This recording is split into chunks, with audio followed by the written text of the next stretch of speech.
So welcome. It's good to see. This is the last salon of the season, and we had a very interesting season. And we like to do a salon on China every year. And I was in March at the Abundance 360. I don't know if everyone here knows about Peter Diamandis, but he's the Billy Graham or Jonathan Edwards of AI and longevity, and I go to this event every year. And I've listened to,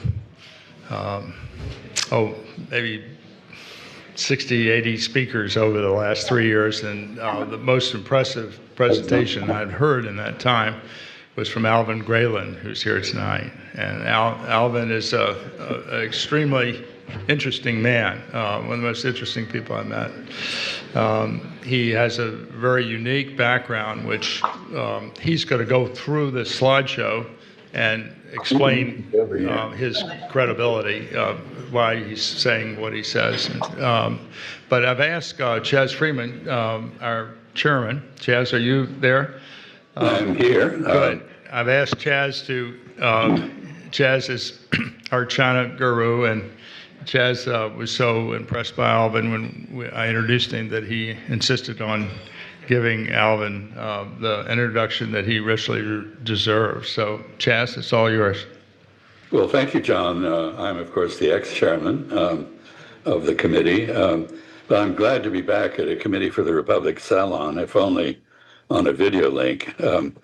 It's been a pleasure to interact with our speaker tonight, to whom John Henry introduced me only a few months ago. I think you guys are in for a treat.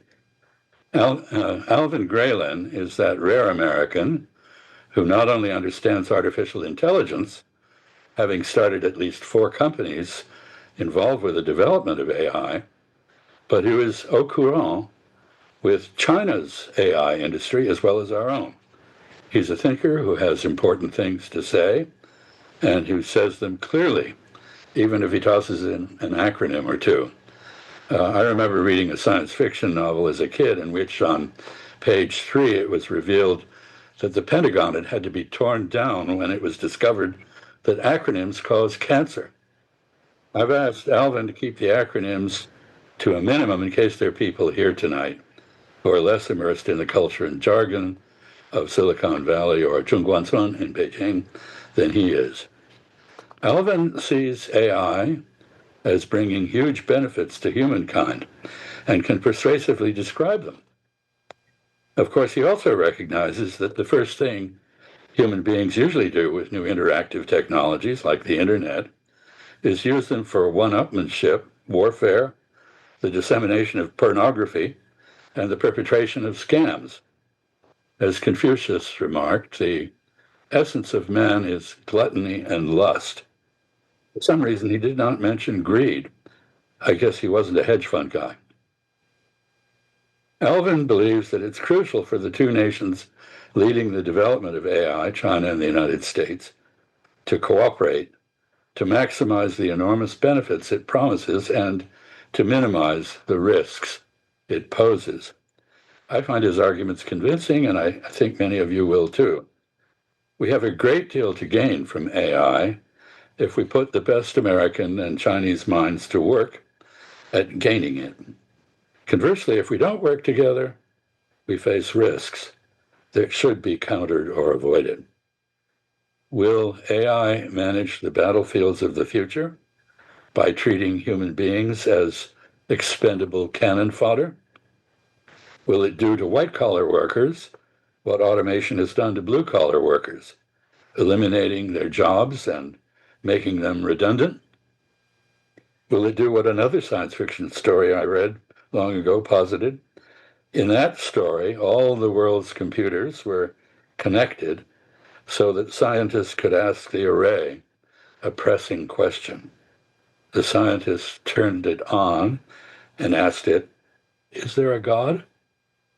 A lightning bolt then struck the on-off switch, and it spoke, saying, "Now there is." There is an urgent need for China and the United States to explore how to use AI to optimize the betterment of the human future while limiting its downside. Alvin Graelen's thought a lot about how and why to do this, as you will hear. And I hope you will join John and me in welcoming him. And I turn it over to Alvin.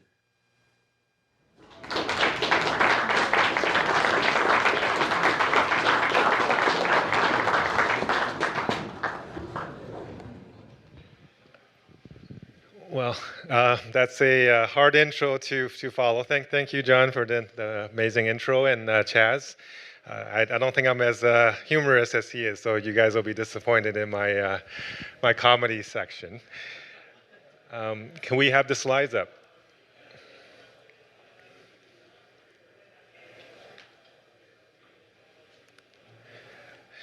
Okay, so we have a full house here today. I'm really glad to see so many people interested in this topic, because I think this is probably one of the most important topics that we can be discussing and to be clear and aware of right now, because the ramifications and consequences of our decisions associated with this this topic is so important.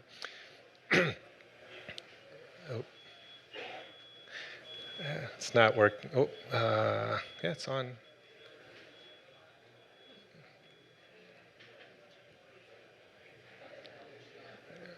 Excuse me.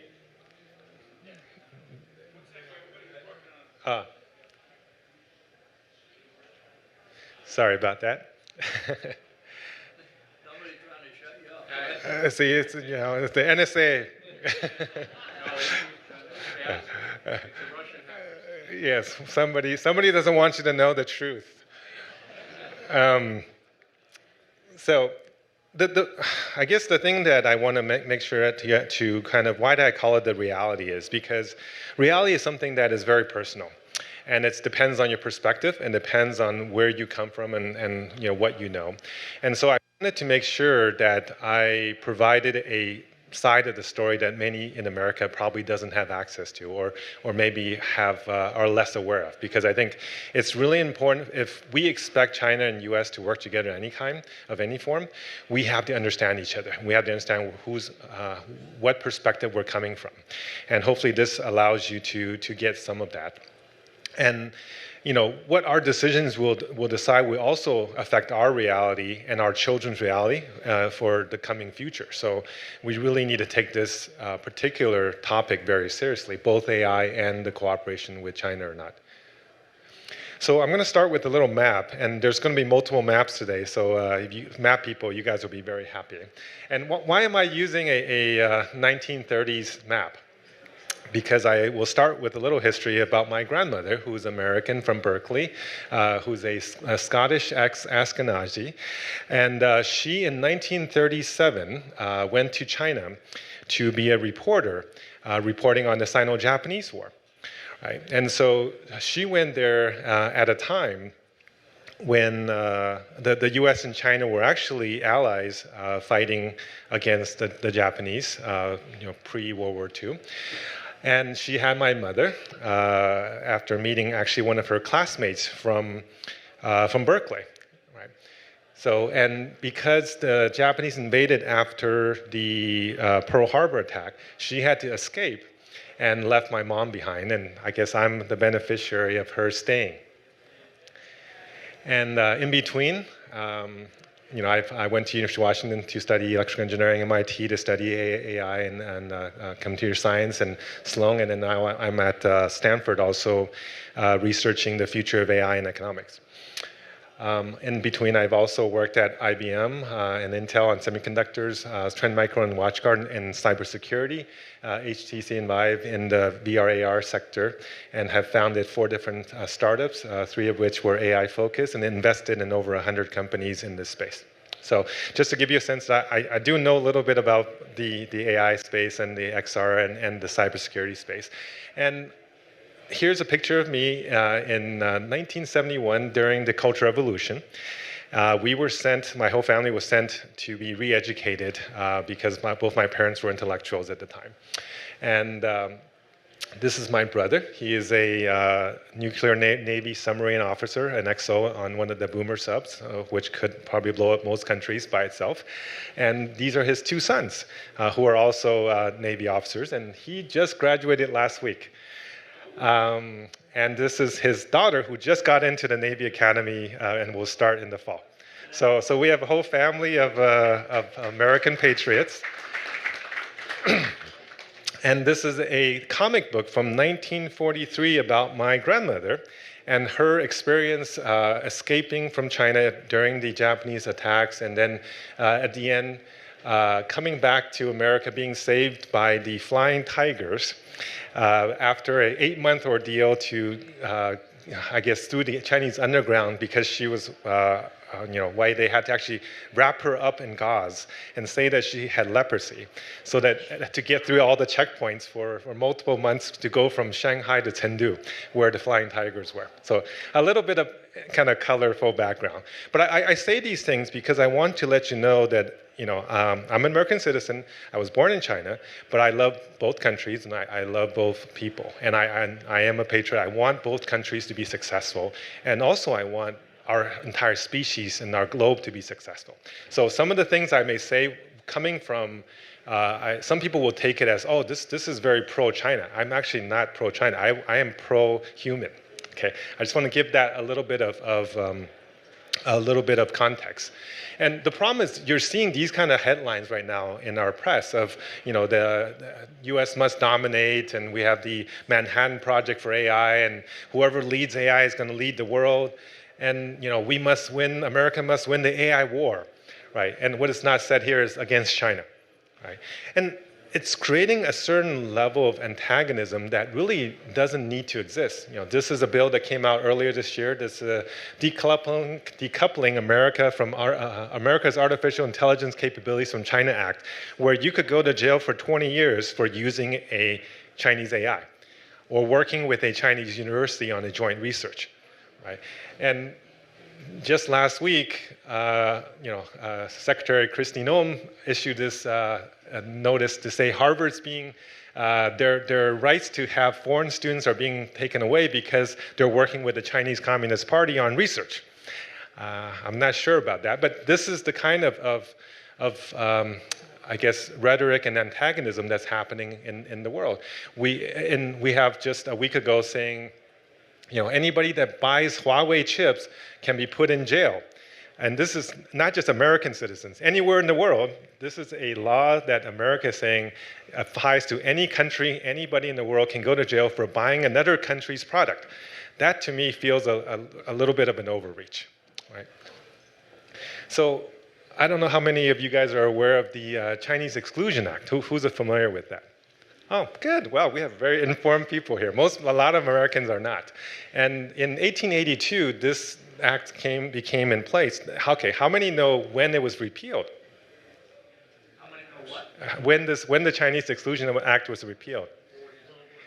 Yeah, so 1943, it was partially repealed, where it only allowed 150 Chinese to come in a year. Okay, it was 1965. Before it's repealed. So from 1882 to 1965, over 80 years, Chinese could not come into America, could not become citizens, could not marry, a Chinese person could not marry a white person, and a Chinese person had to carry papers to prove that they are a legal person to be in this country for 80 years.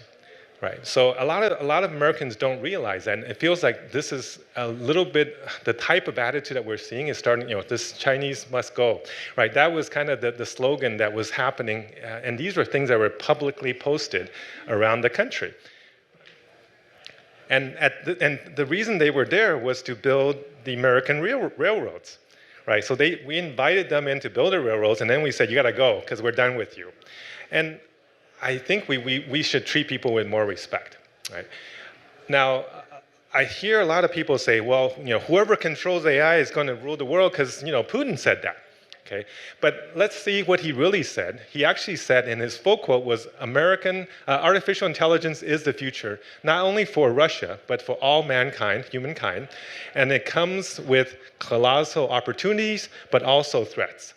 And then, at the end, he talks about whoever rules this is going to be, ruling the world, right? So he really sees this as a technology, as a general purpose technology that's going to change the world.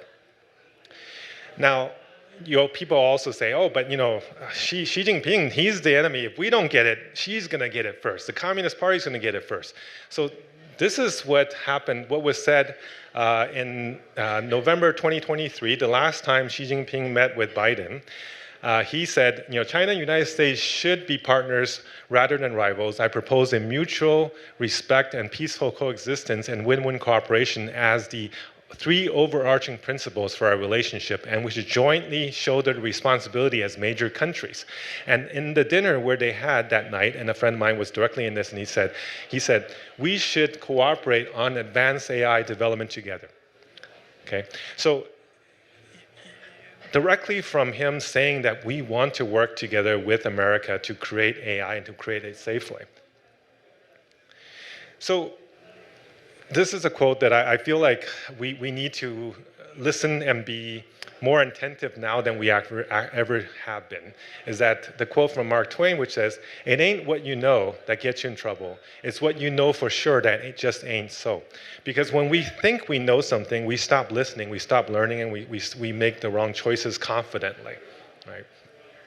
And here's a few things I think I'm going to talk about today that may be assumptions that people have, but just ain't so, okay? You hear every day that there is an AI war. I will tell you right now, at least from the perceptions of the Chinese, there is no war yet. And I say yet because if we continue to act the way that we do, we will create that war. Right? A lot of people think, oh, the US is way ahead, and I hear this a lot. We're way ahead, and if we just keep these sanctions on, we're going to be more ahead, and once we get this AGI, we're going to then send them back to the Stone Age. And I've heard this directly from somebody on the Hill. And I think that is actually a very common perception. And my I guess, hypothesis is that nobody can win because we are really going back and forth, and you'll see why, you'll see the data that shows this. Sanctions and tech diffusion controls just don't work. In fact, if anything, it's an incentive for a greater acceleration and innovation in China, which we've seen already. And a lot of people think that compute and GPU allocation is the thing that is going to be the real reason why we get to AGI. And I will counter with it's one of the small factors, but it is not the only factor. And it's not the most important factor. There will also be people that say, oh, but AI is going to take over. It's going to kill us all. They're evil. It is not the biggest risk. There are risks to AI, but that is not the biggest risk. And there will also be people that says, AGI is not achievable. It's going to be forever. I will tell you that it's likely that it will come in the next 5 years and maybe sooner. There's also a lot of people that will tell you, oh, China's on the verge of collapse. Their economy is crap and they're slowing down. They have too many old people.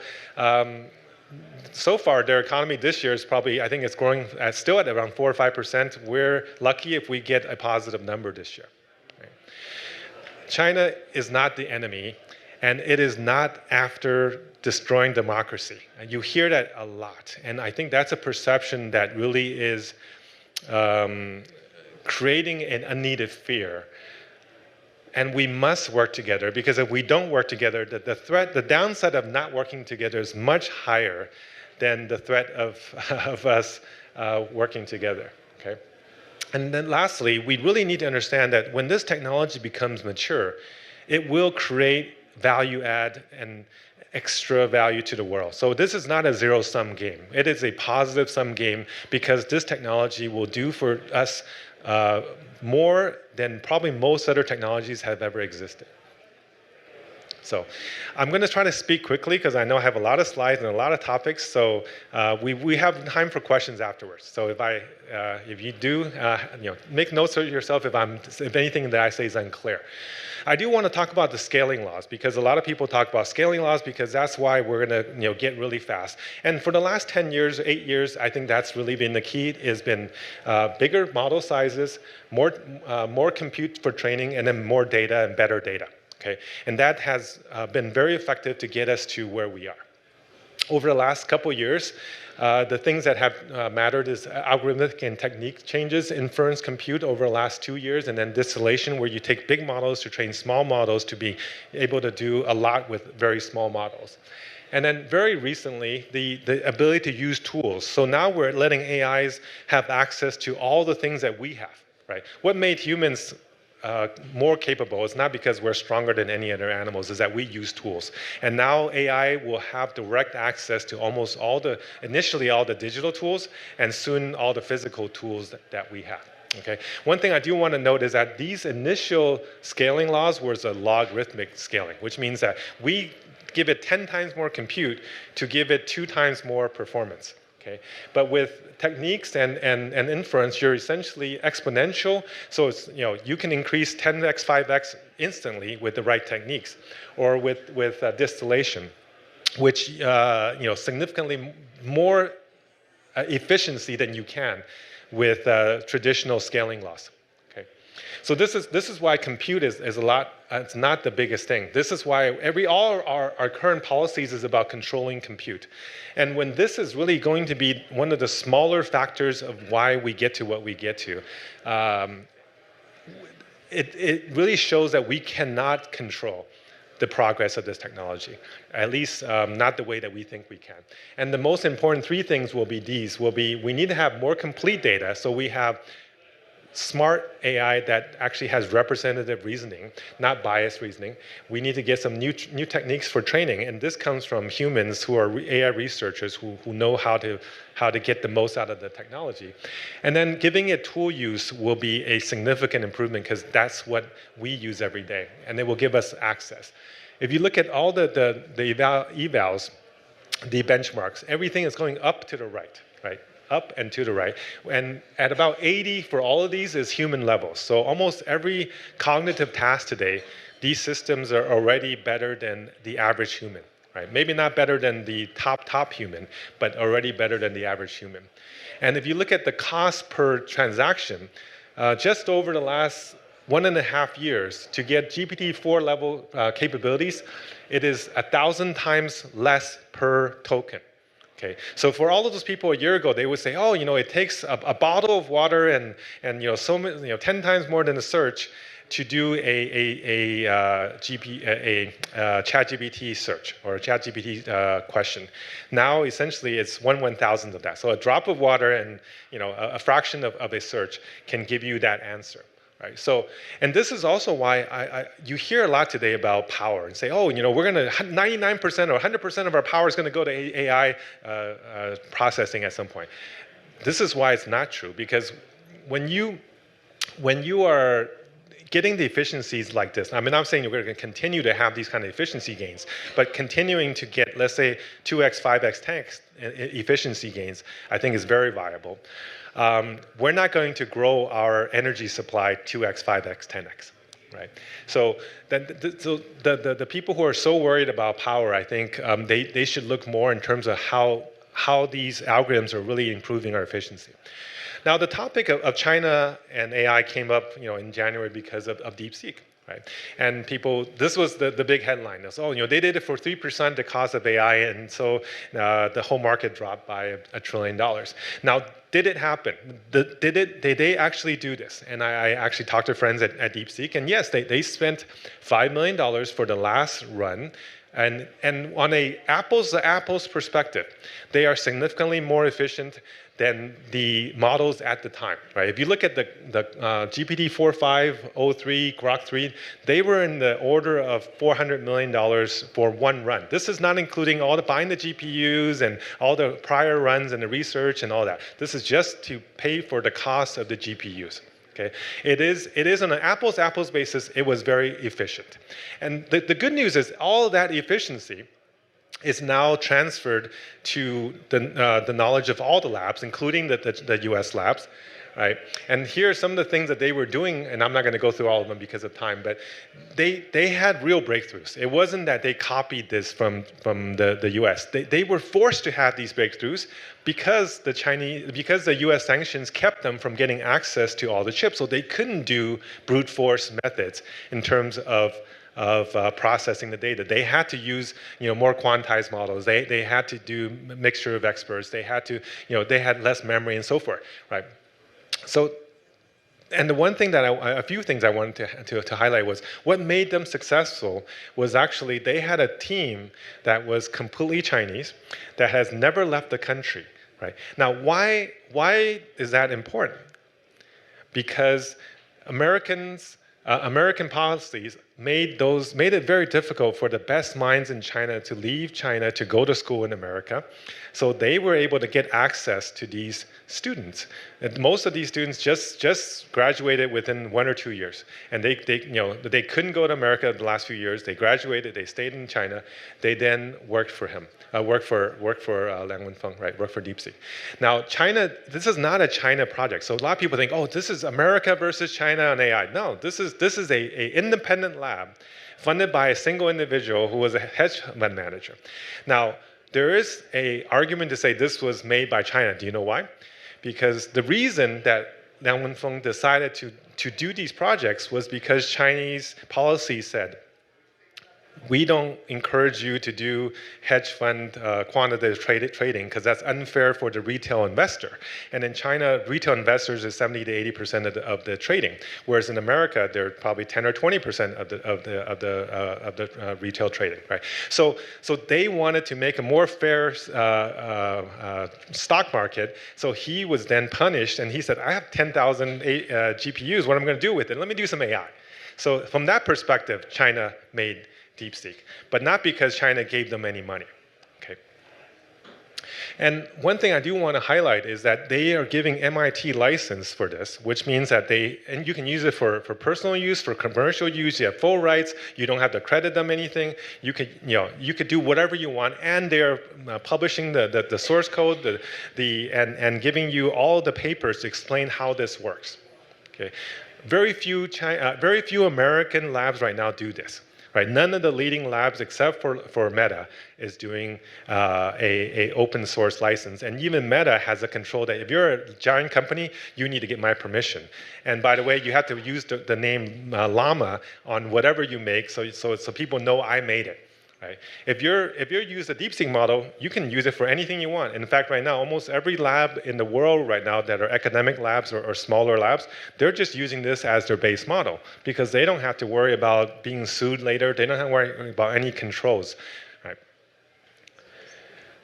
So this is a quote from Jensen Huang just a week ago. The DeepSeek R1 is genuinely a gift to the world's AI industry. The amount of computer science breakthrough is really quite significant, and it's really opened up a lot of great research for researchers in the United States and around the world. Everywhere I go, DeepSeek R1 has made a real impact on how people think about AI and how think about inference and how to think about reasoning AIs. They've made a great contribution to the industry and to the world. And so this is DeepSeek R1. The performance is 4 times the state-of-the-art H100. That kind of puts it in perspective. Okay. So this was him at AI. We now have. This was him at Computex last week and saying how this technology, because it's an MIT license, because it's open source, it really is a gift to the world. Right? There's no downside to this because now, in fact, every single US lab have used those same techniques to make their improvements in performances.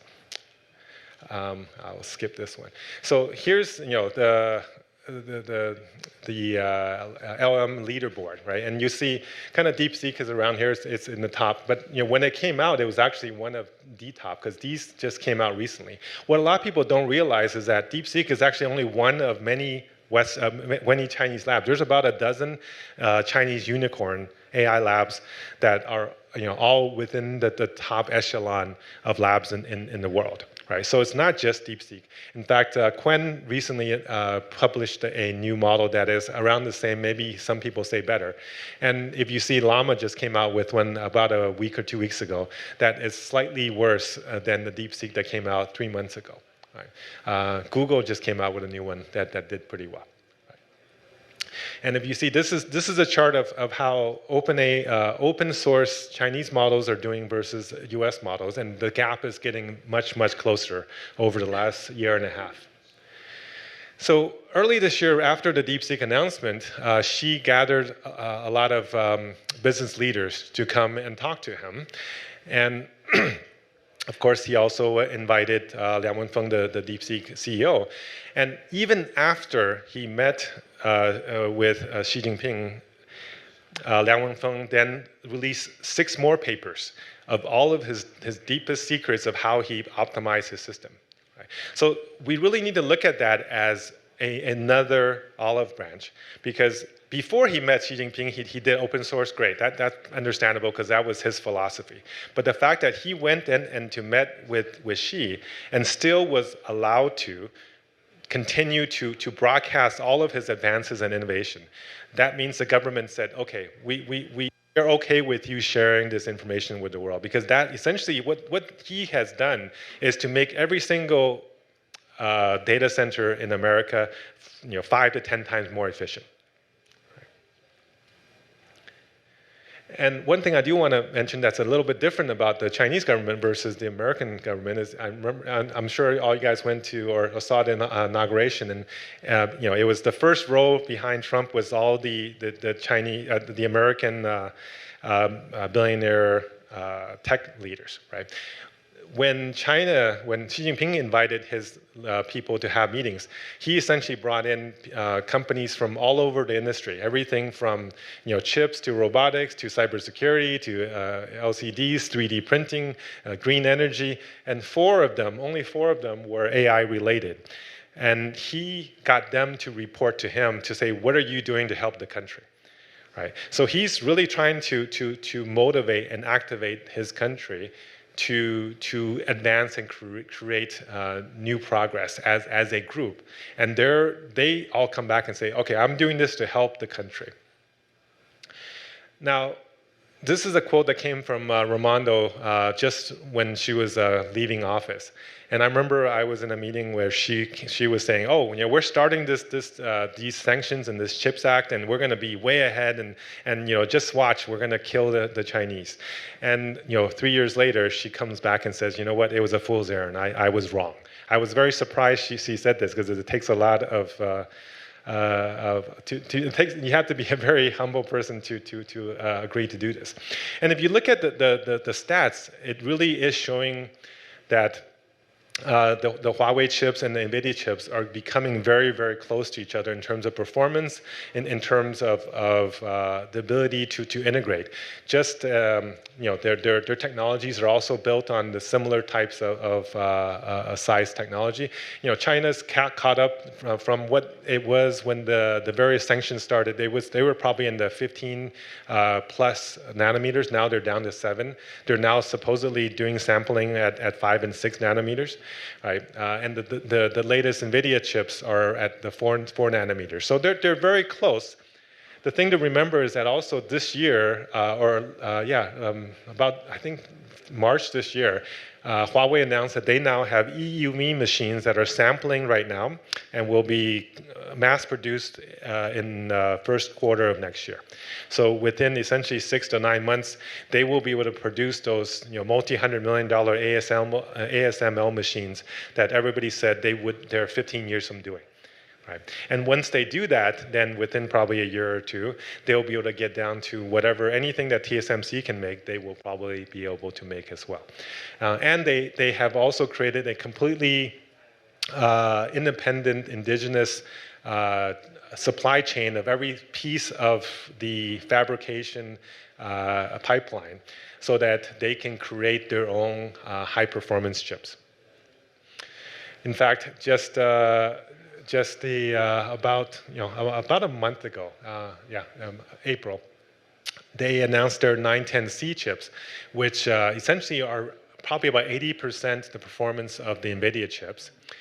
And in fact, a few days after that, they announced their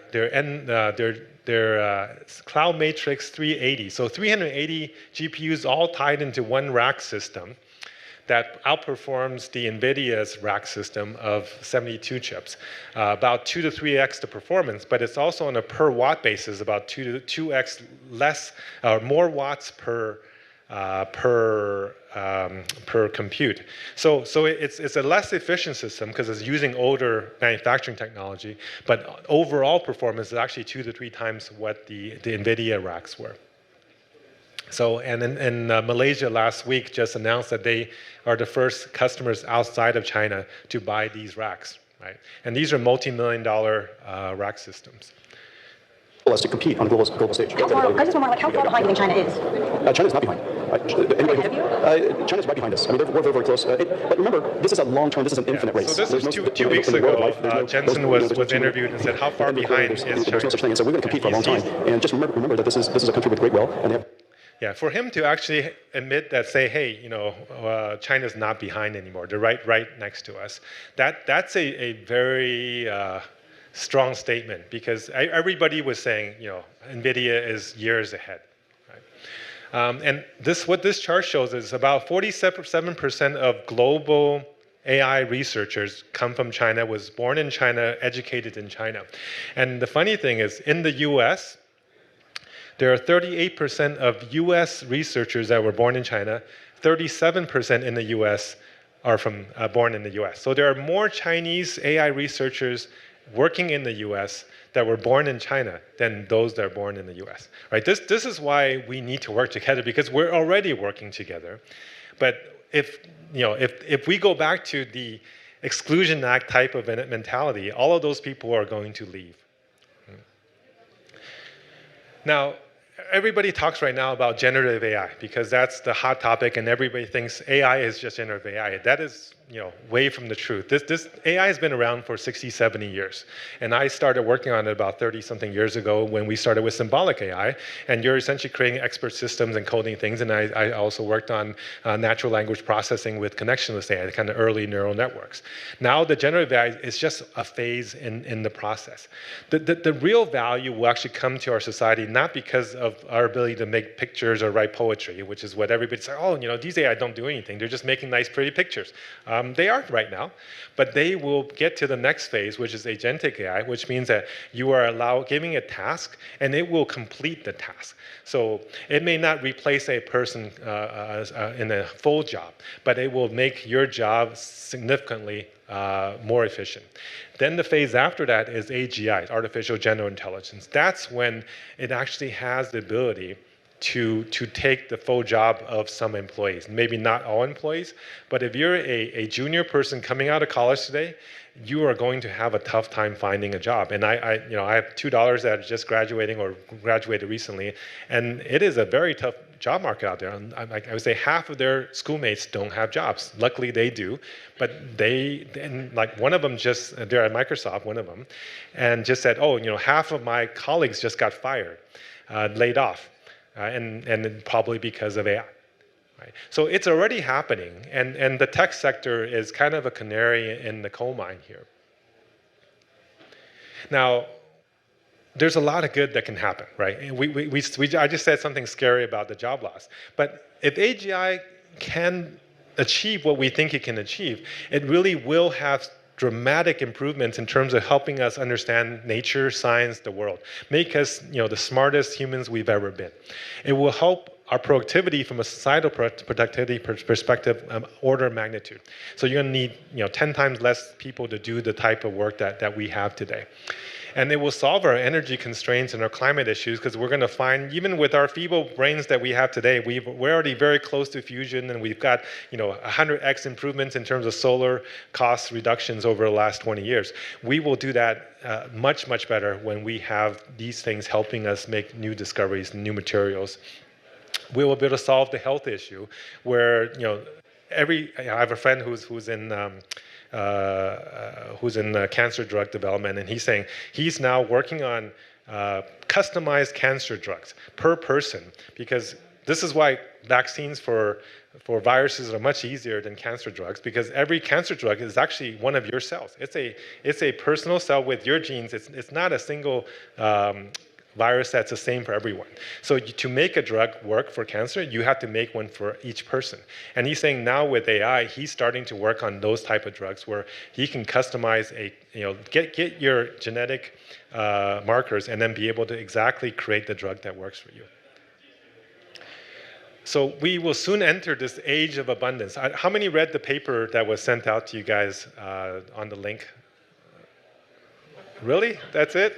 Okay. If you have a chance, No, it was in the reminder. It was in the reminder email. I think a lot of people saw the link but didn't know what it was. So I'm reminding you, if you have a chance, go back and read that, because it explains a little bit about what's going to happen. And I didn't really talk about those topics because I figured you already read it.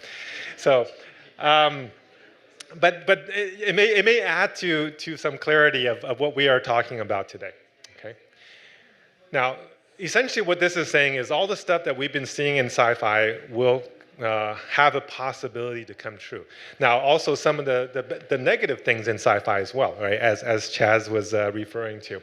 Now, there are a lot of doubters that say, hey, AGI, that's just a myth. It's not ever going to happen.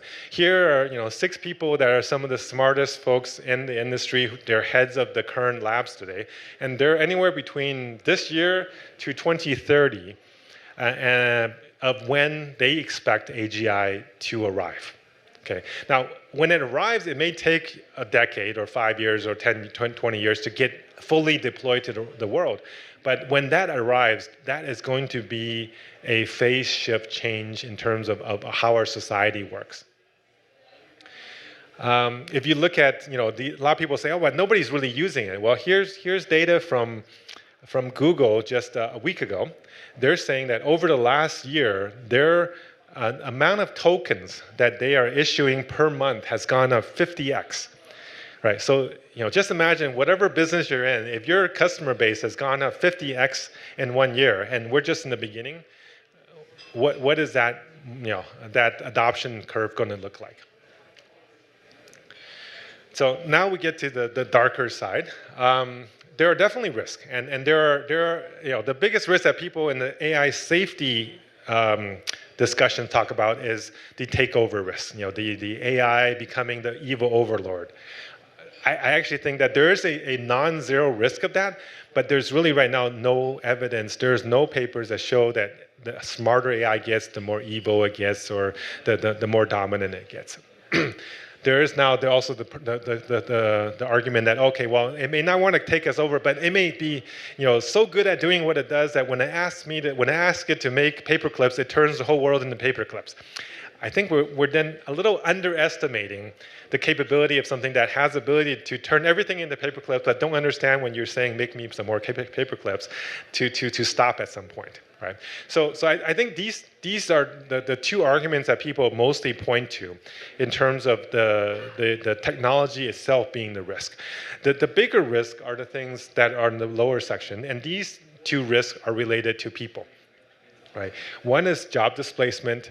If the definition of AGI, at least from my perspective, and there are different definitions, but if the definition of AGI is that it's able to do the work that humans do, then it's essentially able to displace workers.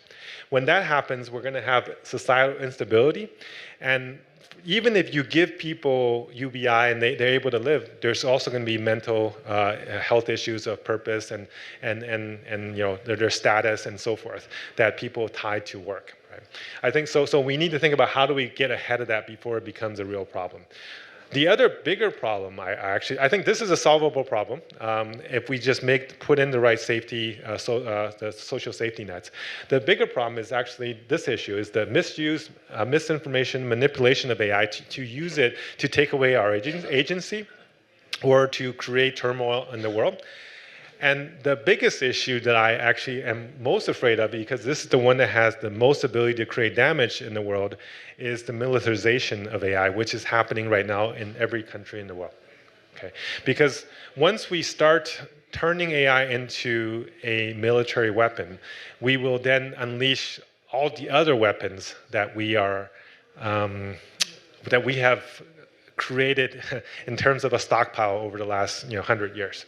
In fact, I won't say who, but I was talking to a very influential person in the government recently, and I said, well, what's the chance do you think that of us and China working together on this? He goes, I see no chance that we can ever work with China on this. And I said, well, so what you're saying is that we're going to go from a tariff war to an AI war to a kinetic war to a nuclear war.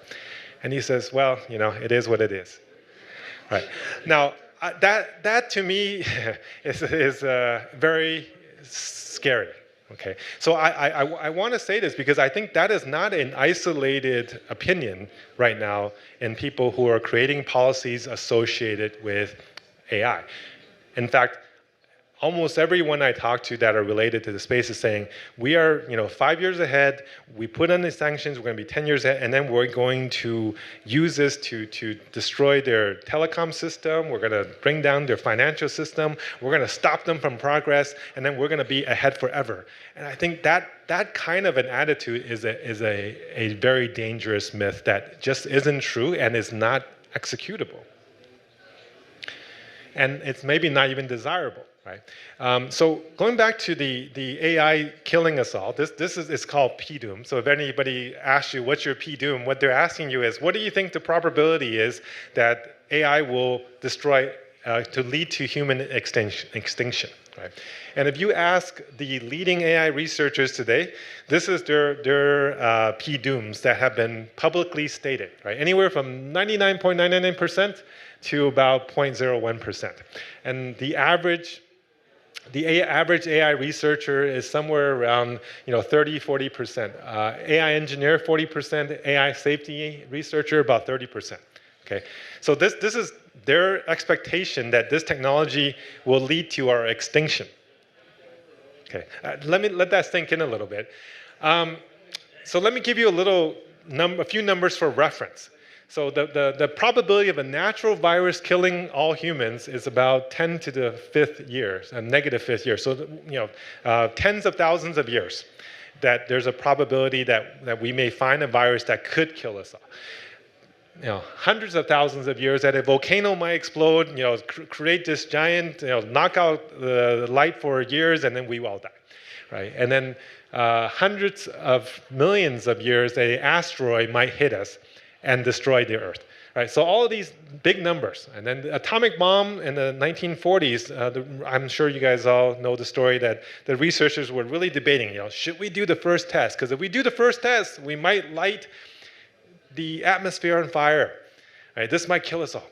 The probability of that was 10 to the minus 18. And they debated for months over this.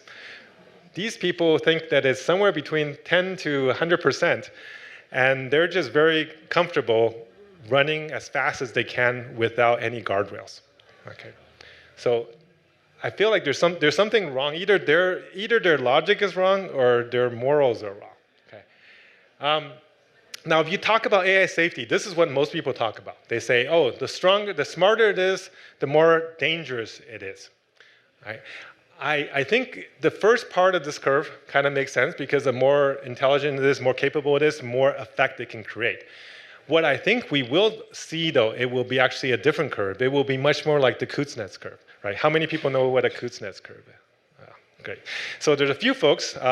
Simon Kuznets was an economist from 1960 who came up with this idea that as countries become more mature, they first go higher in inequality and higher in pollution, higher in energy use. But then as they become more mature, they actually come down in all of those aspects, right? And I think we will see the same idea with AI, where initially they become more dangerous. But once they get to a certain level of intelligence, it starts to say, hey, you know what? Maybe starting wars isn't a bad idea. Maybe creating a virus that kills all humans is a bad idea. And it starts to self-align and stop us from doing the stupid things that some humans want to do. And the good news is, about 3 months ago, a paper came out that validated. So that curve I made about 2 years ago, but this report came out about 2 to 3 months ago, and it essentially says the smarter a system is, the more it creates its own emergent values. And the emergent value, what it does is it maximizes the utility of the world that it lives in, of the data set that it has. Right? So it's able to find, even in garbage area, we used to think, garbage in, garbage out with AI. What we're finding is that even when you have a nugget of truth in a bunch of garbage, it finds the truth, the coherence in the system. And then it's able to create its own values. And what it also does is that the smarter it is, the more it maximizes that coherence it finds. And the smarter it is, the less it listens to instructions of the AI researchers that go against its values. Right? To me, this is a good thing. To a lot of the people who wrote the paper, they're like, oh, this is very scary. These smart AIs are not listening to us. But when you're telling it to do things that is going against what it learned, it should not listen to you. Right? In fact, if you go back about a week to 2 weeks ago, a new paper came out from Anthropic, which said, these AIs are not listening to us and it's threatening us when we try to change these rules. And you look carefully. What are the rules it said? It said, here's a scenario. You are a drug maker. You are now going to fake these drug results and then put out to the world a drug that is actually harmful to the world. And what does the AI do? The AI says, I'm going to report you to all of the agencies. No, it did. It sent virtual emails through its system. It wasn't, it was in their test, so it couldn't really send it out. But it tried. It tried to take the evidence and send that evidence of the correspondence that it saw between the AI researchers that wanted to send out a drug to the world that was not ready. Right? They saw that as like, this is scary, this is bad. But the reality is, I think this is amazing, this is great, because you want AIs to know what's right and wrong, and to at least remind you not to do these things. So now let's go to the workforce problem. And lots of studies have shown essentially over the next 5-10 years, a large swath of companies are going to reduce their workforce. If you look at the job exposure report that came out for OpenAI a couple years ago, essentially they had two groups. They had cognitive labor and manual labor. And in the US and most developed countries, it's somewhere around 55, 65. I think US is probably closer to 65% of the total labor force is cognitive labor, right? Essentially white-collar workers. And those have anywhere from 65% to 100% chance of being exposed in their job to AI. The safer ones are the manual laborers, the dishwashers and the carpenters and the plumbers and so forth. They're a little bit safer for a little longer. But here's a video you might, I don't know if you saw, but if you hear what he said. Coding programming, which is one area where AI is making the most progress. What we are finding is we are not far from a world, I think we'll be there in 3 to 6 months, where AI is writing 90% of the code. And then in 12 months, we may be in a world where AI is writing essentially all of the code. So Dario is the CEO for Anthropic. They're probably one of the top 3 AI research labs in the world. And for him to say that within 3 to 6 months, 90% of the code in the world will be written by AI, and within 12 months, 100%. I mean, I think he's a little bit hyperbole with the 100% thing. But I have friends who are working in some of these automated AI development systems, and they're creating billions of lines of code every day. That's more code than all the humans are writing every day. So there is a chance that we're going to get to probably 80, 90% of it. So, and there's probably somewhere around 20 to 30 million programmers in the world right now. So within 12 months, a large portion of those programmers are going to be at risk. I'm not saying they're all going to be losing their jobs, but at least their jobs are going to change significantly. And I don't know how many of these companies are going to say, oh, I'm going to pay my programmer $300,000, but he's just going to be typing a prompt into an AI, right? They'll probably say, well, I probably need maybe 3 of these 10 people, and the rest of them can do what they want to do. And that decision can come very quickly. This is OpenAI. And ultimately, I think we find Codex to be as trustworthy, if not more trustworthy, than our own coworkers. I don't have this kind of access to what Andre did on any given day in terms of the logs. So that lady said Codex. Codex is a new tool from OpenAI to be essentially an AI engineer for companies. And she said, I trust Codex more than I trust my coworkers. Okay, and these are some of the smartest AI researchers in the world, and they have they're paying $1 million salaries to engineers to work at OpenAI, and she trusts her AI system more than her coworkers. Okay, now go back to the manual labor issue. There's probably maybe 50 to 100 companies right now working on these kind of systems all over the world, right? And they're getting smarter and better and cheaper. There's a company a friend of mine actually owns this company called Unitree.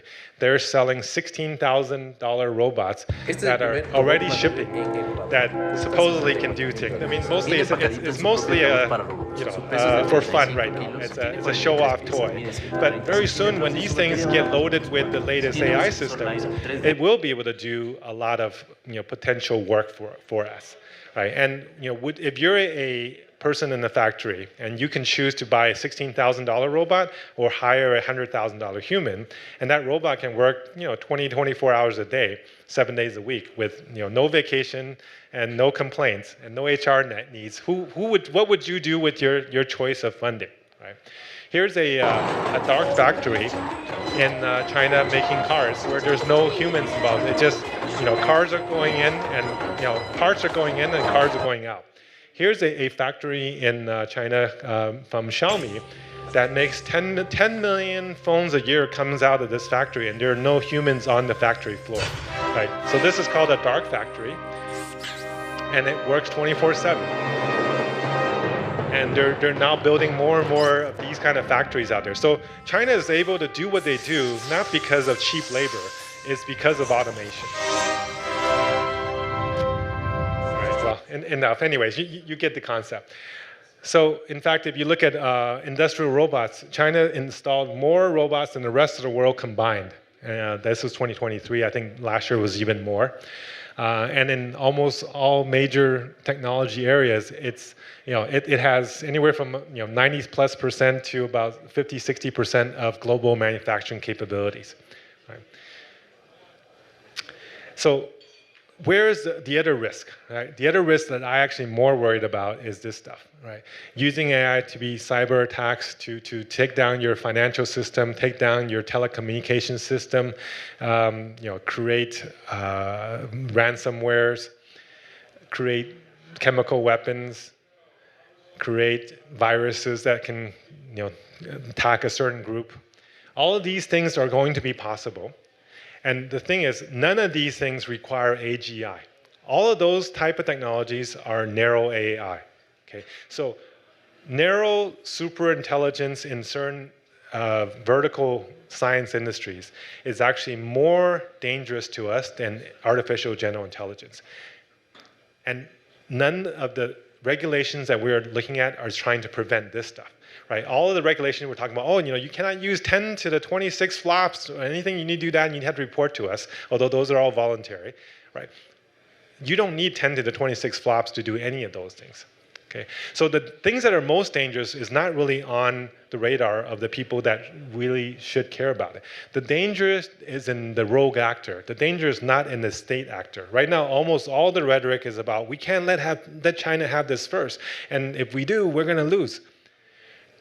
China, even if they get this stuff, they're not going to use it, because if China makes these kind of weapons, which they may be doing, and it may be in the lab, but they're not going to use it. Why? The same reason they haven't used all of those hundreds of nuclear warheads they have, because there's a retaliation back. Who's going to use it? The rogue actors. You just need a laptop and 2 guys, and you can do a lot of this stuff. You can send things to wet labs. You can send things to chemical labs. You can create cyber attacks from a bedroom. So let me now go to the brighter side. Who's a Trek fan here? Star Trek fan. All right, good. Who knows what this scene is? Okay, tell me what that scene is. Exactly, first contact. And why is first contact important? Because first contact was when an alien, advanced, rational species came to Earth and gave us the gift of technology that made us advance as a civilization and brought us to a world of utopia. Okay, this is the Star Trek lore. And the difference now is, in that story, we required an alien to come, and something had to happen. We are creating our own alien in the form of AI. If we can create this AGI, we are creating the Vulcans. Okay? And it's rational, it's advanced, it can help us. And it's relatively a good species. The one thing that we do need to be careful is 2026. Okay, Mr. Star Trek, what happened in 2026? No, that was later. That was like 2046 or something. World War III. World War III happened in 2026 in the Star Trek lore. Right? That's next year. We need to make sure that that part of Star Trek doesn't happen. Right? And in fact, the reason that the Vulcans came was because the Earthlings, the humans, destroyed itself, and it took them 30 years to recover and create their first warp drive, which then said, okay, these people are good enough, now we're going to come and help take them to the next level. We should just prevent that from happening, because we have the ability to bring the Vulcans without the war. So this quote, I think, is quite apt right now. It's, I know not with what weapons World War III will be fought, but World War IV will be fought with sticks and stones. Right? And I think that is, the potential for that is very high right now if we don't do the right things the next few years. Because if we start to unleash these AIs on each other, and we do what that one policymaker was telling me that they want to do, we are going to send ourselves back to a Stone Age type period. And I don't think any of us want that. Here's the military spend in 2024. Europe, Russia, US, all of their budgets went up. And this year, I think it's up over $1 trillion. China was actually the only country that went down from 2023 to 2024. So for all of those people that say, oh, China is a big threat, we got to increase our spending, why is it that they're reducing their spending? US is also the biggest arms dealer around the world. 43% of all the weapons in the world is being sold by Americans. I think that's maybe one of the reasons why we want to perpetuate these kind of threats, or at least perception of threat. So where is China putting their money? $800 billion in new energy, clean energy investment, more than the rest of the world combined almost. So here's a picture I think would be interesting. Now this is China in 2008 in terms of their high-speed rails. This is China in 2020. Pretty much the entire country is covered. Something like 40,000 kilometers. Now I went back and looked and I was like, how's the US doing? It looks like they did okay. It went like this to that, right? No, it's actually the opposite. This is 1962. This is 2005. So we have gone backwards in terms of how much railway we have. In fact, the average speed of these are somewhere between 200 to 299 to up to 300 kilometers per hour. These railroads are going like 50 miles an hour. And there aren't very many of them. So over the last 25 years, both China and US have spent $30 trillion on a combination of infrastructure plus defense. You're like, okay, well, that's pretty fair. They both spend around the same amount of money. Here's the difference. 90% of the money that China spent was on infrastructure, 10% on defense. The US spent 65% on defense, 35% in infrastructure. And here's the most important thing is, all of that 35% was on maintenance. Right? There was no new infrastructure built for the last 25 years. All of that was in maintenance, just to keep the roads from falling apart. They weren't making new roads or new railways or new power plants. There's been, how many nuclear plants have been built in the US the last 20 years? Almost none. So this is US energy production, pretty much since 1995 to now, I would say almost flat. Right? This is Chinese energy production. It's now about 2.5x what the US is. And more of it is going to be clean energy, right? And you can see that this is where we are right now. This is probably about 40% is fossil fuels, and 60% is clean. That's actually pretty decent. And it's going to become, over time, much more so. And this is before last month when China announced their thorium reactors. How many people know what a thorium reactor is? Okay, so gentleman back there. Essentially, it's a next generation nuclear reactor that creates no nuclear waste. And whatever it creates cannot be turned into weapons. Okay, and it was something that the US invented back in the 1950s and 60s, but they just shelved because they're like, we don't need nuclear energy, we got oil. But China said, hey, we don't want to be relying on shipping in oil all the time. We got to make our own energy source. And they have 60,000 years supply of thorium in their ground. I think the US probably has more in our ground if we used it. Right? So why am I saying these things? Because I feel like most Americans think we're way ahead. You know, we're inventing everything, we make everything, we're king of the world, we don't need anybody. The reality is that, here's a report that came from ASPE last year, and it said of the 64 critical technologies in the world right now, China leads 57 of them. Okay, in 2008, China led 3 of them. So from the last 18 years, it's gone from leading 3 in the world to leading 57 of them in the world. So the U.S. needs China in the sense of, 20 years ago, China needed the U.S. They had to come and beg the U.S. to bring your companies to China, open a factory there, transfer your technology. We should be learning at this point to do the same thing. Say, hey, come here, build some car factories, build some nuclear plants with us, because we want to learn how you did it. And we can bring that technology here. Whereas what our current policy is, we are the king, you can't buy our chips, and nobody else can buy your chips, and we are your enemy, and we are your adversary. And when you start saying things like that, you create a self-fulfilling prophecy. Right? If you look right now, in another year or two, the only space station in the world will be the Tiangong space station, the Chinese space station. And why was the Tiangong space station made? Because the Wolf Amendment said China cannot work with us on the International Space Station. So they said, okay, fine, we'll make our own. And in another year, the space station is going to fall out because it's 30 years old. The fastest rail in the world right now is made by China, and in fact, this is not even the fastest. This is like a 450-kilometer one. They just announced a 620-kilometer one that is a maglev train that will be replacing. The longest-lasting fusion reactor in the world is in China. The thorium reactor I just talked about was just announced in China, and it's been running for 2 years with positive energy. Okay, people have been talking about fusion and thorium for a long time, but China's actually making it real.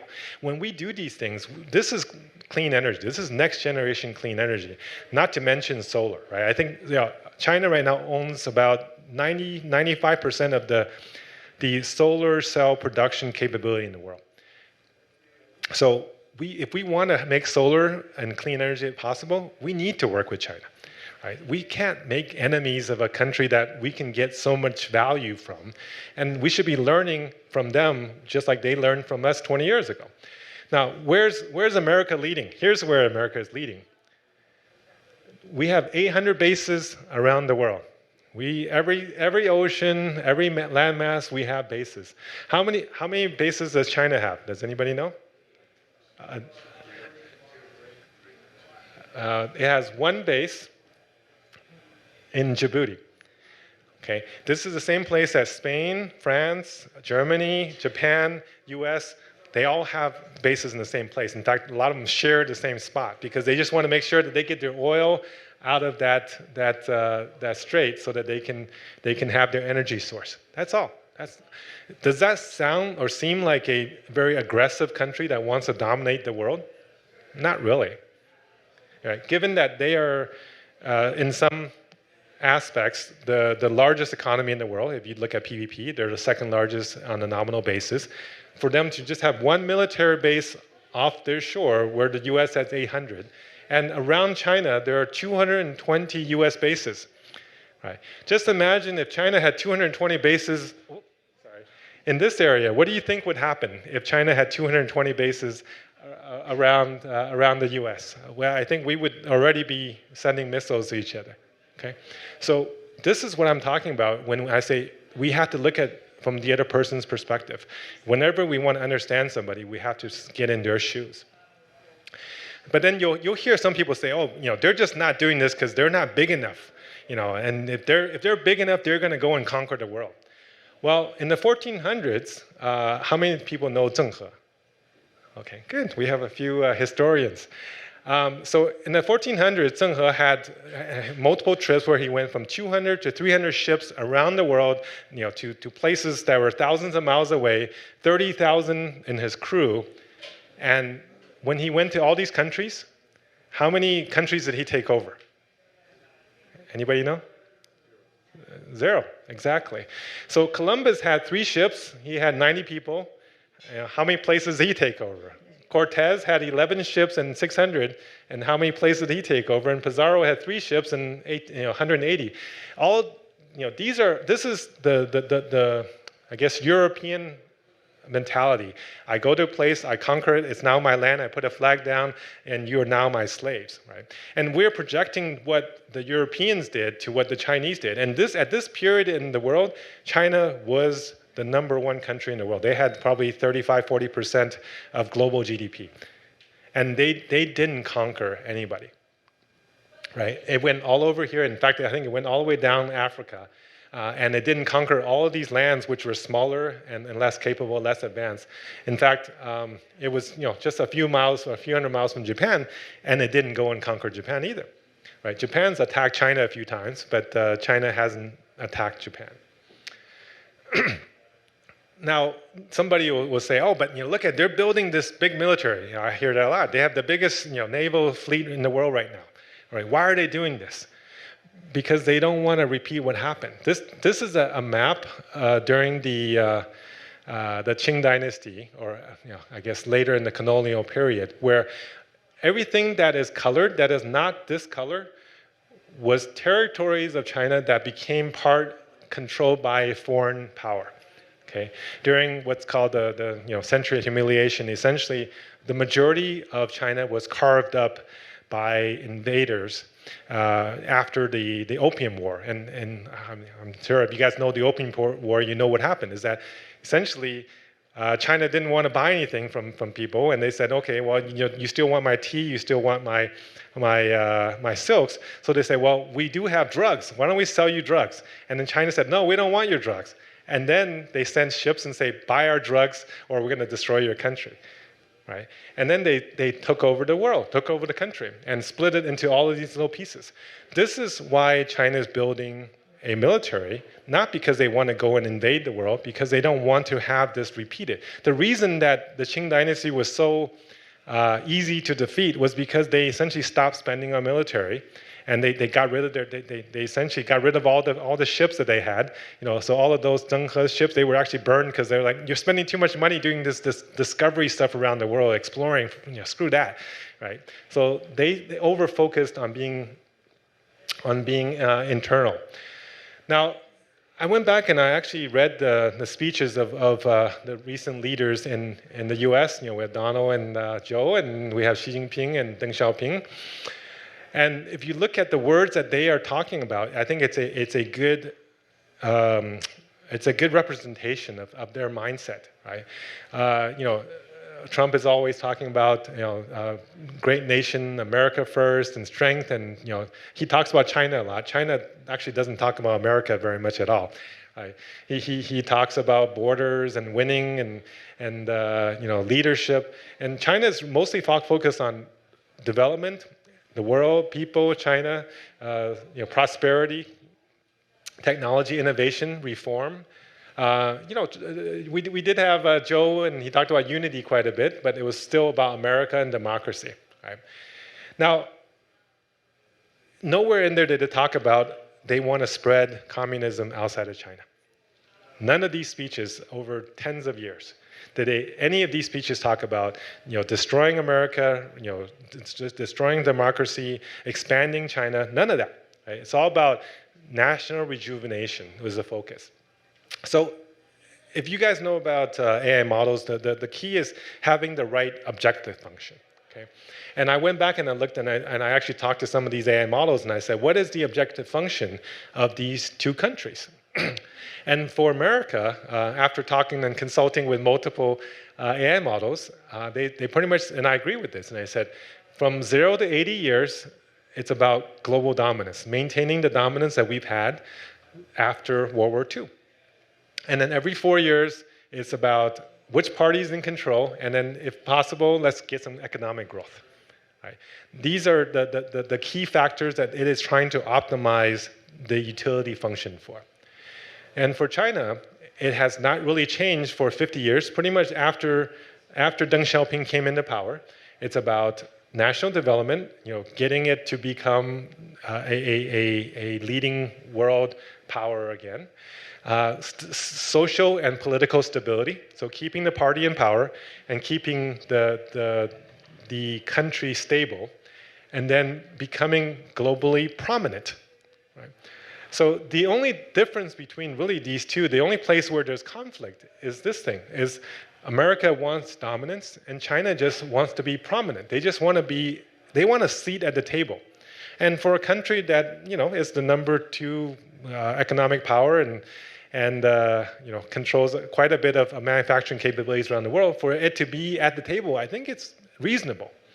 So, but the U.S. right now is still focused on dominance. If they start both having the same change in that one factor, everybody focusing on prominence, and we can have a more multipolar world, I actually think that's a great thing. These countries are not enemies. And if they work together, it is definitely not a zero-sum game, because a lot of things that the US has, China needs. A lot of things that China has, the US needs. And the more we work together, the more we help each other. In fact, over the last 30, 40 years, China's been a great service in terms of providing, if you go back to your home, I would expect that a lot of things will say made in China, right? And a lot of things, whether it's in your kitchen or it's in your living room or it's in your closet, will be made in China. And you and a lot of the people around the world have had high quality, low cost goods because of that. And I think going forward, it actually now is going to go beyond just having low cost. It actually will provide high technology and better energy and other things for the rest of the world. So what we can do is actually we need to move out of the last MAD model, mutual assured destruction, to mutual assured development. If we start thinking MAD 2.0, I think we can have a better result for everybody. Now, about a month ago, there was a paper that came out called the Strategic Superintelligence. It was Eric Schmidt and Dan Hendricks from the AI Safety Center, and they essentially are advocating for a model where if we see China or any country in the world with a data center that is getting close to AGI, we should bomb it. And that's the way, or we should sabotage it. And if sabotaging using digital means doesn't work, then kinetic means is okay, right? And I talked to him about this, and he's still very adamant that that's still the right strategy, when what makes most sense. And I think, in fact, I just don't see that being effective. It's going to cost a lot. You cannot detect when somebody's making AGI, because we all know, we just said that the most dangerous things are things you could probably do in a laptop in somebody's basement. How is that even related to somebody's data center, right? Well, if we work together and we jointly created this ASI, we can reduce tension. The results can be spread and shared with everybody, and we have a positive flywheel. We don't create extra destabilizing forces, which is what this would do right now. So what do we do in the near term, right? How do we reduce all of these risks? One is we need to educate the public, both policymakers and the general public, and understand both the risk and benefits of what this technology can do. We need to create international regulatory bodies that actually has safety in mind and trying to help people get there in a responsible way. We will get to AGI, but we should do it responsibly, and we should do it with the right guardrails. When we're in a race condition, which is what we are in today, and every lab wants to be first, the first thing that goes out the window is safety. The first thing that they say, if we can sacrifice this to get there faster, they're going to throw anything that relates to safety and to security.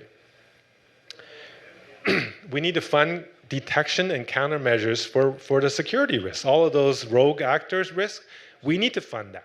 Right? Very little funding today is going into that. All the safety centers are talking about AI existential risk, and that's not where the problem is.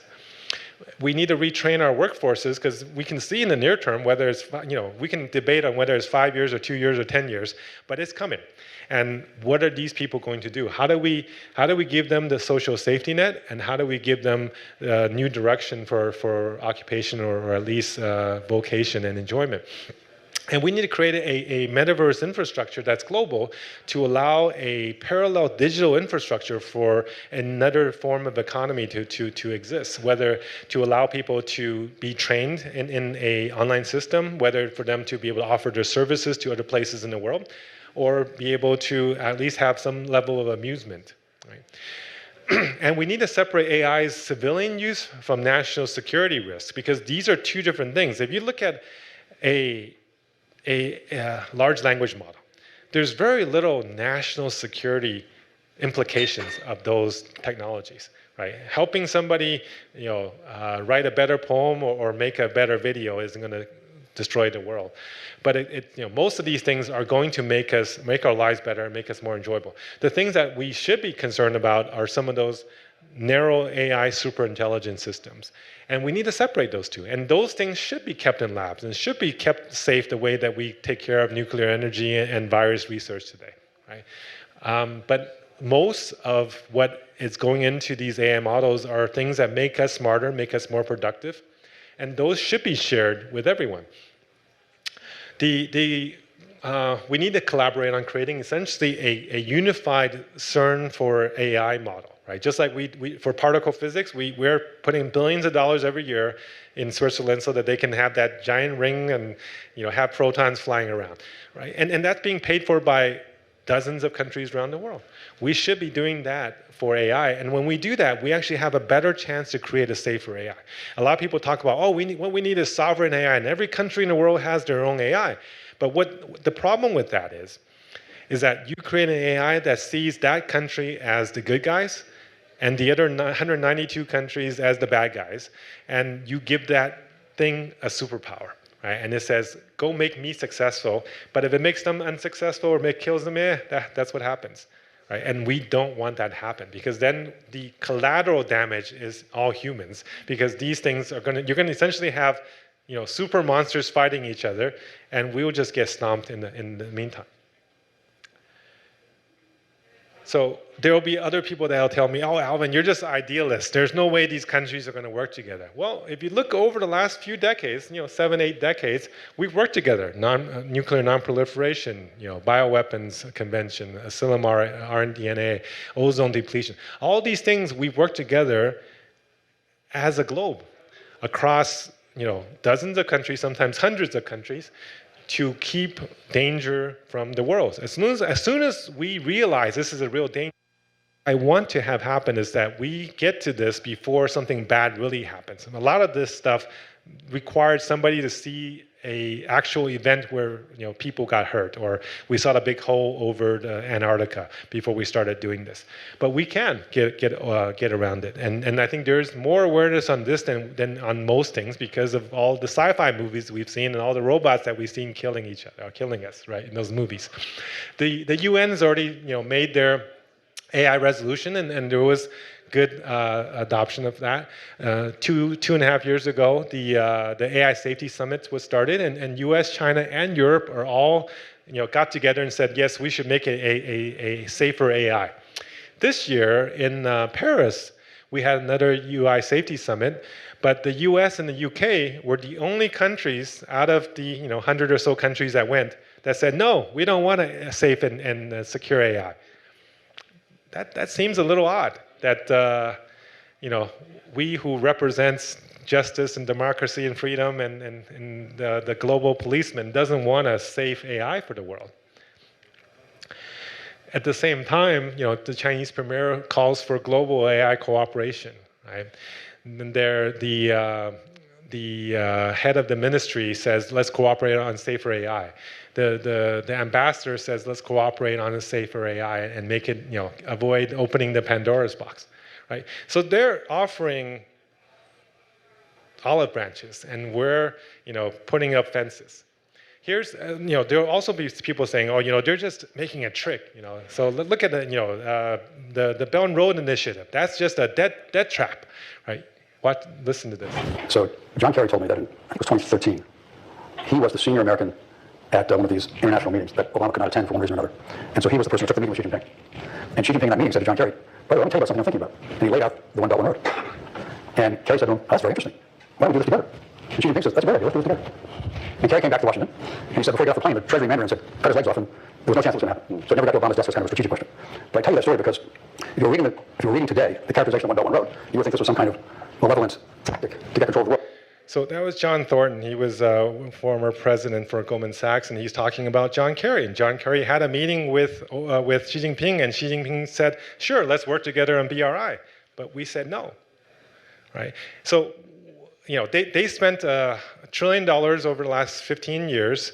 140 countries worked with them, 3,000 projects that were done, and now they have soft power in 140 countries. What do we do?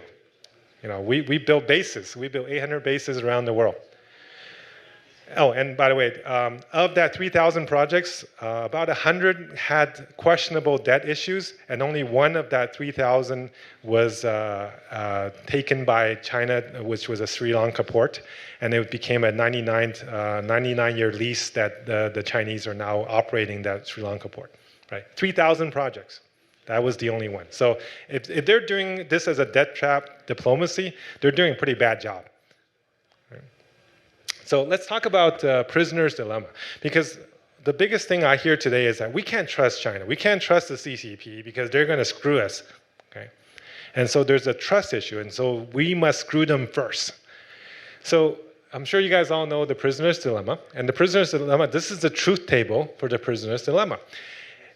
If we both defect on each other, we both lose, right? Lose bad, big. If one defects and one doesn't, one lose less, one lose more. So if we both say, let's work together, we both win. So when you look at this, it's actually pretty clear, the decisions that we should be making. But this is the current mentality right now, is that we are up here.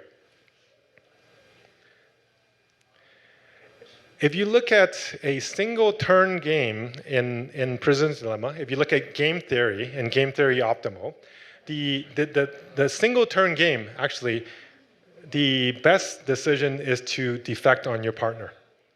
Okay? But in a long-term game, in an infinite game or multi-turn game, the best optimal game theory optimal decision, anybody know? Yes. Well, no, but they don't need to. Actually, in a prisoner's dilemma, they don't need to communicate. Do you know how they communicate?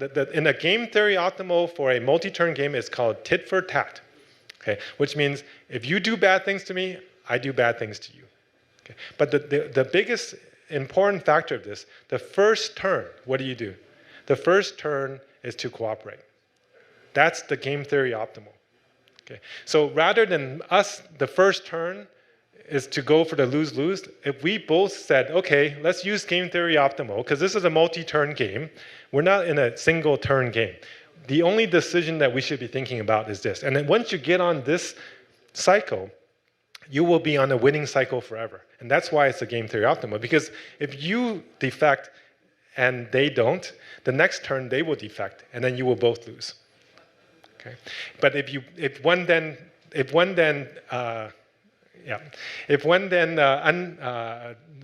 cooperates, then both cooperate. So, so this is important. So another way to say this is the golden rule. Do unto others as they would do unto you. I mean, that's been around for a few thousand years. If we just did that, the world would be a much easier place, a much better place. So over the last thousands of years, we've had multiple eras, from hunter-gatherer to pastoral, agricultural, industrial, etc. And each one of these, we've had certain limited resources, from time to livestock, land, transportation, machines, money. And we are now close to a time where, again, the only limiting resource we will have is time. And the last time we had that was hunter-gatherer, when we had about 5 million humans on this planet. Okay? And at each one of these periods, we had different socio-economic models, from egalitarian, tribal, to slave society, feudal, capitalism, socialism, etc. We are now able to potentially get to a world where we can go back to a egalitarian, post-scarcity society again. And people will say, oh, egalitarian, that's not possible. We're not designed for that.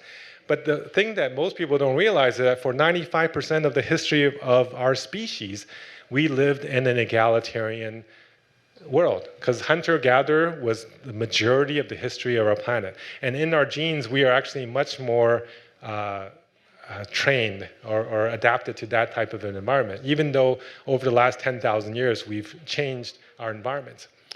And I'll tell you a little story to help, explain this a little bit. This is a tale of two monkeys. We have Bob the bonobo and Charlie the chimpanzee, and they both look cute and they're both small, but when they grow up in two very different societies. The bonobo society is a matriarchal society, a female-led, very little violence, no wars between tribes. The chimpanzee society is a alpha male-led society, a lot of male-to-male violence, a lot of troop-to-troop wars, right? And they even have infanticide and they kill monkeys. Okay, why are these two apes, who are our closest primates, they're 99% or so genetic similarity to us, and they live in the same part of the world in the Congo area in Africa. Why are they so different? Anybody know? Yes, exactly. So 2 million years ago, they were separated by the Congo River, and the Congo River was a pretty big river, and neither of these apes know how to swim. Okay, so the chimpanzees were in an area where it was a little bit more arid, more seasonal, and the bonobos was an area that was very lush, lots of plantation, and no gorillas. So they just was in a very peaceful place, and so they developed in a place where it was more advantageous to be socially cohesive, whereas the chimpanzees developed in a place where strength and power gave them advantage. If we get to a place in the world where now we are getting to a world of post-scarcity, where all the technology we talked about can give us anything we want, do we still need to fight, right? So right now there's kind of three major paths. There's a doomer path which says, let's slow down, the future is bad, we just need to stop development. Or the accelerationist who say, let's just go as fast as we can because the future is always better than the past. And then there's the decentralized or distributed acceleration who say, there's a good path and a bad path, we pick the right path, we're going to be great.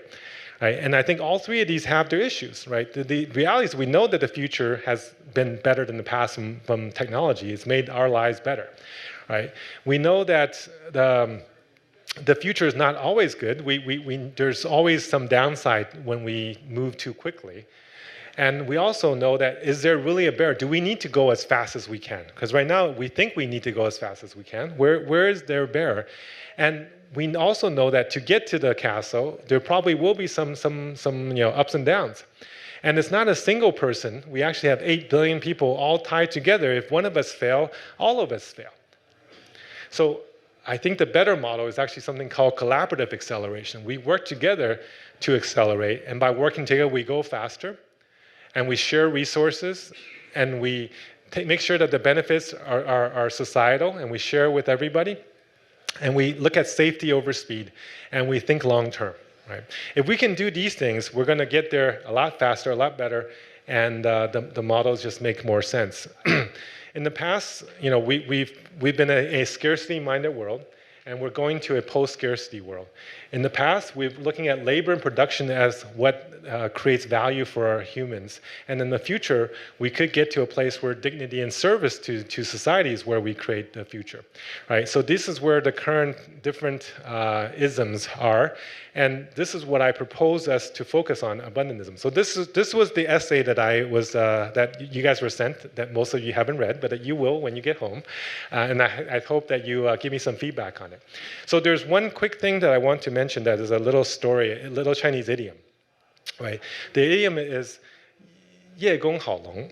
It means Lord Ye loves dragons.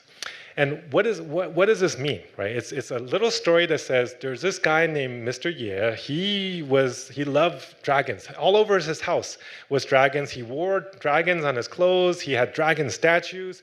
And then one day, this dragon heard about Mr. Ye and said, "Hey, I want to go see this guy. He loves me." And he came to visit Mr. Ye, and Mr. Ye saw the dragon and got super scared and hid under the bed. Okay. And this actually reminds me of Henry, because if you go to Henry's house, John's house, his house is full of pigs. Everywhere there's like pigs on the wall and the pig statues, but he's not afraid of pigs. Right?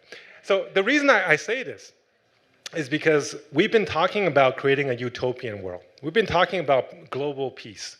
We've been talking about egalitarianism. It's very close. It's coming to see us. And what do? Everybody's hiding under the bed right now. Everybody's afraid of what we've been wishing for. So what do we need to do now? If you're an AI lab, we need to focus on safety over speed. If you're a content provider, we got to create meaning over manipulation. If you're a corporate leader, we got to create good instead of focusing on greed. And if you're a policymaker, we got to help the people, not create power for yourself. If you're a global government leader, let's cooperate. Let's not compete with people and countries around the world. And even as an individual, we should focus more on our substance, on our personal substance and development instead of just status. Right. So summarizing it is, we just got to think more long-term. If we think more long-term and we see where the future is going and we start getting there, it's going to be a good place. So I think this might be the end. Oh, actually, last slide. I know John wants me to hurry up. Because you guys are the Committee for Republic, I know you would appreciate this story. Because if you go back and you look at the crest of America, the eagle, it represents freedom. Right? And we want to be free to make choices. And if you look at the slogan, it says, e pluribus unum, which means to unite, from many to one.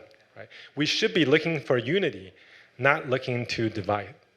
And if you look at the two hands, one hand has the olive branch, which represents peace. The other hand has the arrows, which represents strength and military. Where is the eagle looking? It's looking to the right hand, looking at peace. The peace should be the first choice in terms of how we solve problems. Right? And I think we are very close to getting there. So, under one sky. All right, that's it. I appreciate your patience and look forward to having any questions that you have. Sorry for going a little long. I think Alvin is the first speaker who's given a presentation that's answered every question, huh? Right there. Quantum computing in China? What's the situation with quantum computing? Quantum computers. Yeah, I mean, honestly, I've looked into this, and I'm not an expert in quantum computing, but I have talked to a lot of friends who are in the space, and they're telling me these things are 10 plus years away from practical real world use. Right?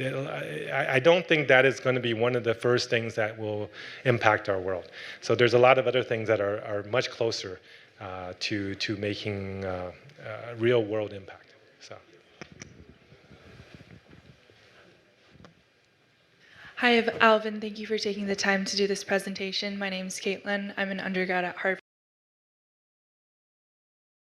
About recently a lot is China's rapid development and establishment as a global superpower. And so as we approach a world order where we have two powers grounded on such different ideologies, one where we have the United States with the values of a democratic republic, whereas on the other hand you have China with its communist background, I was just curious if you could provide a policy recommendation to both Washington and also Beijing on achieving this future of AI cooperation. What would you do? Because I want to be an optimist and believe that we can achieve that, but in the current state, it seems very difficult for such competing powers to be so cooperative. Yeah, I mean, I think I understand that the two countries have different philosophies in terms of how to manage its countries, but I don't know if they're competing, right? Because if what we used to think is, let's say two countries are bordering each other, they're going to compete, they're going to take over each other. At least from the China perspective, and I've talked to a lot of people there, there's nobody there that has ever told me they want to take over America. Nobody said, I want to destroy, in fact, nobody even said, I want to spread communism outside of China. Right? I mean, during the Vietnam War, everybody had the domino theory. If Vietnam fell, everything would be communist. And Vietnam fell, and what happened? Nothing. Right? So I think we as you know, America needs to respect how other countries want to manage itself, how to manage its own country. And I think China actually has something called a non-interventionist policy. They do the BRI with 140 countries, but they have not created any regime changes. I think America has been documented to have created 40 to 50 regime changes in the last 40 years or something that sort, right? So the key is, America wants to spread American management and doctrine around the world. China actually doesn't have that. So I don't know if they're competing in that way. And I don't think China's going to be like America, and America is not going to be like China. And it's okay, right? As long as they see each other as partners, and they change the current adversarial relationship, they've actually been very cooperative since the WTO and since the Nixon opening up of China. I think it's been a win-win for both countries until now, and we should keep it that way. We got one more question. It's not a Star Trek question. Oh, Star Trek question. So, no, I said it's not a Star Trek. The Made in China initiative was 2015, right? And it was for 2025. Yes.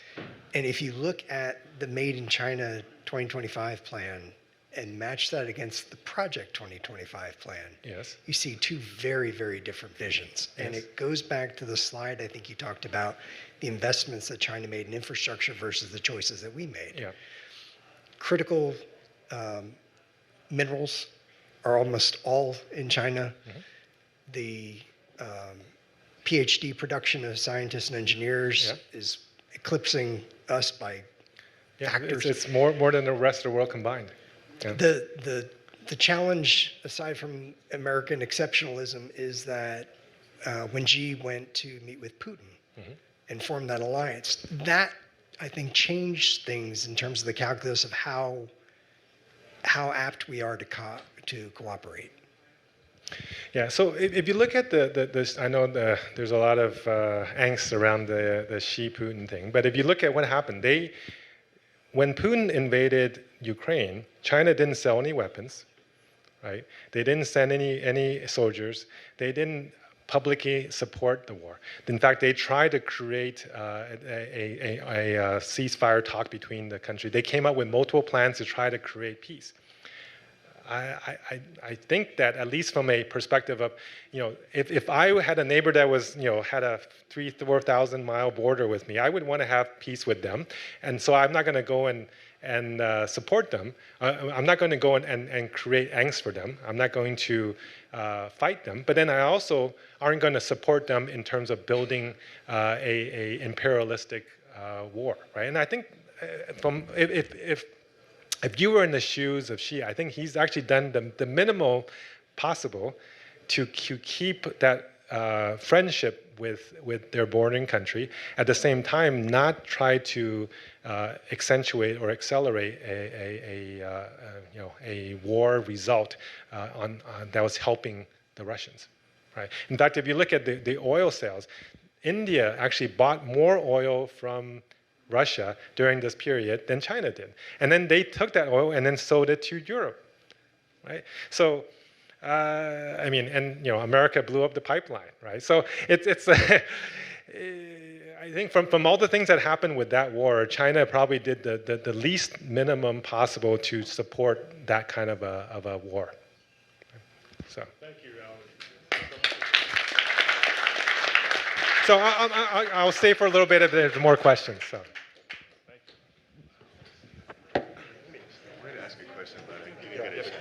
So OpenAI claims that